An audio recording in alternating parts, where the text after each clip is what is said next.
दीपक जोशी आज सुबह जब कार्यकर्ताओं के साथ भोपाल जाने की तैयारी कर रहे थे, तभी से हाटीपिपल्या विधानसभा क्षेत्र में उपापोह मची हुई थी। लेकिन भोपाल में मुख्यमंत्री के सामने देवास जिले के उनके साथ गए सैकड़ों कार्यकर्ताओं के साथ जब श्री जोशी ने उन कयासों पे विराम लगा दिया, जिसमें कहा जा रहा था कि दीपक जोशी कांग्रेस का दामन थाम सकते हैं, लेकिन श्री जोशी ने स्पष्ट कर दिया कि भाजपा उनकी जान है और उनके साथ आए सभी कार्यकर्ता भी भाजपा के प्रति समर्पित है। इस उपचुनाव में भाजपा के उम्मीदवार ही भारी मतों से जीतेंगे, इसके लिए सभी कार्यकर्ता जी जान लगा देंगे। आज दीपक जोशी ने कार्यकर्ताओं के साथ भोपाल जाने की तैयारी सुबह से ही कर ली थी।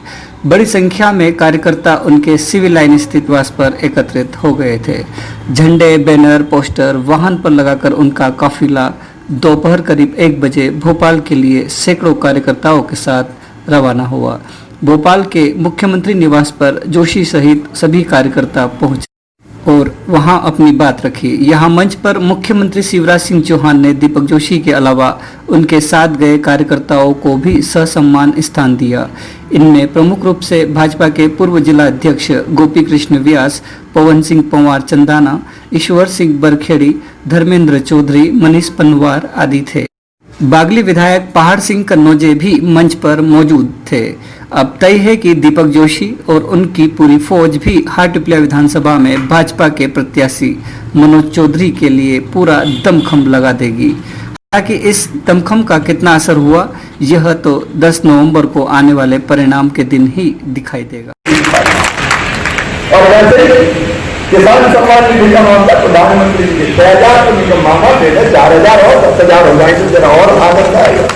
एक चीजें करती है, बहुत करती है इस समय, बहुत उसमें भी विस्तार से नहीं जाए, लेकिन कांग्रेस की दृष्टि नहीं है कि जनता के लिए काम करे, गरीबों के लिए काम करे, किसानों के लिए काम करे, आम इंसान के।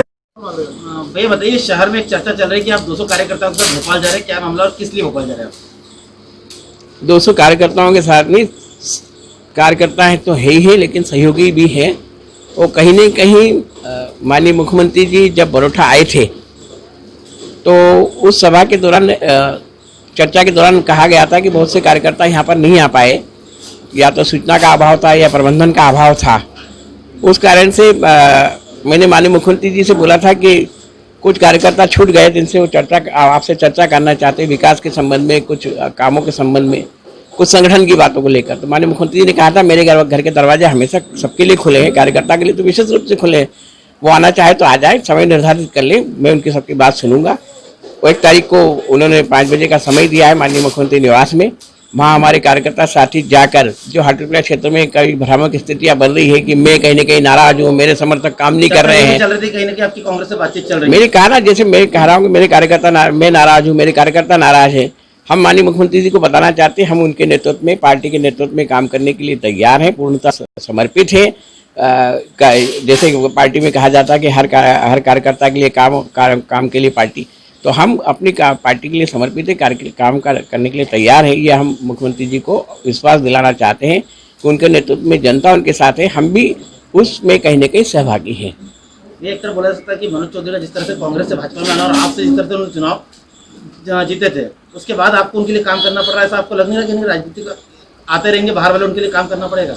देखिए, मानवीय स्वभाव होता है, कभी कभी मानवीय स्वभाव में मनुष्य को ऐसा लगता है कि मेरे साथ ये गलत हुआ, लेकिन हम राजनीति में काम करते हैं जहाँ की संगठन दशा और दिशा निर्देशित करती है। व्यक्तिगत रूप से मेरी नाराजगी उस समय थी, संगठन ने लगातार मेरे से चर्चा की। भारतीय जनता पार्टी में ये सबसे अच्छी बात है कि यहाँ ब्लॉक से लेकर राष्ट्रीय स्तर तक का हमारा पदाधिकारी हमारे से बात करता है। लगातार बातों के माध्यम से कहीं ना कहीं वो स्थितियाँ जो मेरे दिल में थी उसको कहीं ना कहीं विराम मिला है। तो आज मैं पहले से भी काम करता था, मैंने शुरुआत में अपने क्षेत्र में आगाज किया था कि जो इशारा मिला वो मनोज चौधरी हमारे प्रत्याशी होंगे, ये मैंने घोषणा की थी, जबकि पार्टी ने घोषणा नहीं की थी, पार्टी संगठन ने कहीं किसी बात की थी। लेकिन बातों बातों में कई सिलसिला चला था कि जो सिंधिया समर्थक पार्टी छोड़कर आ रहे हैं उनको हम टिकट देंगे। तो प्रथम दृष्टया हाटीपिपल्या में भी ये तय था, तो मैंने खुद ने माना था। लेकिन कार्यकर्ताओं को साथ ले जाने का जो हमारा संगठन का प्रयास है, उसमें कहीं न कहीं बीच में जिसे कह सकते हैं कि तालमेल का अभाव था। उस तालमेल को बनाए रखने के लिए इन कार्यकर्ताओं को, जिनको कि हमें पार्टी से जोड़कर लगातार हमने 3 चुनाव लड़े हैं, उन कार्यकर्ताओं को जवाबदारी दी जाए, उन कार्यकर्ताओं का भी विश्वास में लेकर काम किया जाए। ये कि उन कार्यकर्ताओं के दिल में कहीं ना कहीं बात है, क्योंकि मेरे को तो पढ़े रहता हूँ संचार, लेकिन आज मुख्यमंत्री के सामने लेकर उनकी बात उन तक पहुंचाकर जो विकास के काम हमारे छूट गए, क्योंकि 3 चुनाव से हम बहुत से वादे करते आ रहे हैं लेकिन वो काम नहीं हो पाए, उन कामों को प्राथमिकता देना। क्योंकि ये कार्यकर्ता मुख्यमंत्री से मिलने के बाद गाँव के लोगों को विश्वास करेगा कि हम माननीय शिवराज जी से मिलके हैं, और आज की तारीख में शिवराज सिंह चौहान का नाम विश्वास का एक बहुत बड़ा प्रतीक बना हुआ है। ऐसे दृष्टिकोण में शिवराज जी के मिलने के बाद ये कार्यकर्ता जब गाँव वालों को बताएगा तो ये कहीं ना कहीं हमारे आगामी रण क्षेत्र में मददगार और सहयोगी भी होगा। मनोज चौधरी को सपोर्ट कर रहे हैं? नहीं, कहीं ना कहीं क्या पार्टी को सपोर्ट कर रहा हूँ, मैं तो कमल निशान को सपोर्ट कर रहा हूँ। पूरे में जाएंगे तेज सिंह से, तो आपकी पार्टी के वरिष्ठ नेता जो निर्दलीय लड़ेंगे उसको क्या बनते हैं? नहीं, तेज सिंह जी हमारे वरिष्ठ नेता है, मार्गदर्शक हैं। मेरे तो पारिवारिक इसलिए भी है कि मेरे पिताजी का ननिहाल आमलाताज गाँव है, जहाँ के वो निवासी हैं। सालों से हमारे उनका पारिवारिक संबंध रहा है। इस नाते से तेज सिंह जी ने किस संदर्भ में वो बात कही, अभी मेरी उनसे चर्चा नहीं हुई है। मैंने फोन के माध्यम से कोशिश भी की थी कि उनसे बातचीत करूं। बातचीत में उन्होंने कहा था कि दीपक भैया मैं जब देवास आऊंगा तब आपसे चर्चा करूंगा। तो आज कल ये परसों की रात की बात है जब उनके प्रेस कॉन्फ्रेंस हुई थी, उसके बाद उन्होंने कहा था मैं आऊंगा। तो मैंने कहा था एक तारीख आज का दिन छोड़कर आप आ जाएं, अगर कल आते तो ठीक है, नहीं तो फिर इसके बाद आ जाए। तो उन्होंने कहा था मैं समय आपको बता के आऊंगा। भैया आचार संहिता लग गई और आपको जवाबदारी नहीं दी पार्टी ने? नहीं, देखिए भारतीय जनता पार्टी में तो कुशवाहा ठाकरे और अटल जी जैसे व्यक्ति कहा करते थे कि भारतीय जनता पार्टी में सबसे बड़ा पद कार्यकर्ता का। अटल जी भी आने के बाद आपको याद होगा पार्टी के राष्ट्रीय अध्यक्ष पद से छोड़ने के बाद कार्यकर्ता के रूप में भूमिका निर्वाहित कर चुके हैं। ठाकरे जी सालों साल बिना पद के काम करने वाले, जिनको कि हम हमारी पार्टी का पितामह कहा जाता है। मेरे पिताजी चुनाव हारने के बाद कहीं ना कहीं पार्टी के उसमें थे, तो पद हमारे लिए बड़ा नहीं है, कार्यकर्ता का पद सबसे बड़ा है। ये हमारे अटल जी और ठाकरे जी ने कहा है। आज ये कार्यकर्ताओं को भी आप देखो ये पद विहीन है, लेकिन कार्यकर्ता लगातार ये कोई मेरे साथ तो 3 चुनाव से काम कर रहे हैं, लेकिन बहुत से ऐसे जिन्होंने 5-5, 7-7 चुनाव, 8-8 चुनाव से काम किया है। तो कार्यकर्ता का पद हमारे बड़ा है, कार्यकर्ता का पद मेरे पास है, और उस नाते से पार्टी का जो निर्देश होगा उसका पालन मैं करूंगा। जिस तरह से आपने बताया कि अभी शिवराज जी से मिलेंगे, तो कहीं ना कहीं बोला जा सकता है कि दीपक जोशी वो नाम है जो मनोज चौधरी को जिताने की नैया पार करा सकता है। कितने वोटों से जिताएंगे उनको? नहीं, देखिए हमारा प्रयास होगा कि भारतीय जनता पार्टी की जो पिछली बार की लीड थी उस लीड में बढ़ोतरी हो, इसका प्रयास हमारे द्वारा होगा। क्योंकि वोटों के गणित और आकलन के बाद आज हम ये नहीं कह सकते कि हम कितने वोटों से जीतेंगे, लेकिन विजय, क्योंकि लोगों के दिल में भारतीय जनता पार्टी की सरकार और सरकार के साथ उसके मुखिया शिवराज सिंह चौहान के प्रति अटूट विश्वास है। उस विश्वास के आधार पर हाटपिपलिया क्षेत्र निश्चित रूप से भारतीय जनता पार्टी विजित होगी। बहुत बड़ा कार्यकर्ता हमारे साथ थे, और मैं अगर व्यक्तिगत निर्णय लेता तो निश्चित रूप से मुझे लगता कि मैं कहीं न कहीं गलती कर रहा हूं अपने पूर्वजों के प्रति, अपने साथियों के प्रति।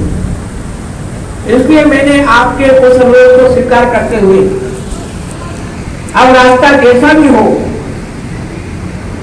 उस रास्ते का अनुसरण करते हुए इस भारतीय जनता पार्टी जिसको बनाने के लिए लाखों लोगों ने कुर्बानी दी, लाखों लोगों ने कहीं न कहीं अपनी मेहनत और परिश्रम से इस स्थान पे पहुंचा है।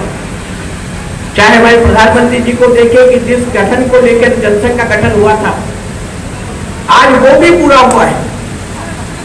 मध्य प्रदेश भी विकास के रास्तों पर लगातार आगे बढ़ रहा है। ऐसी स्थिति में हम नहीं चाहते थे कि हमारे मुख्यमंत्री जी का या हमारी पार्टी के कार्यकर्ताओं के ये हम कहीं न कहीं अवरोध बन के खड़ा रहे। इसलिए आज से वो ब्रेकर हम कहीं न कहीं समाप्त करते हुए हम सब कार्यकर्ता हाटपिपलिया विधानसभा क्षेत्र और हाटपिपलिया विधानसभा क्षेत्र के साथ साथ जहां हमारी आवाज पहुंच सकती, क्योंकि हमारे से लगा हुआ सांवेर विधानसभा है, हमारी सतवा से लगा हुआ मानदाता विधानसभा है, इसलिए 2-3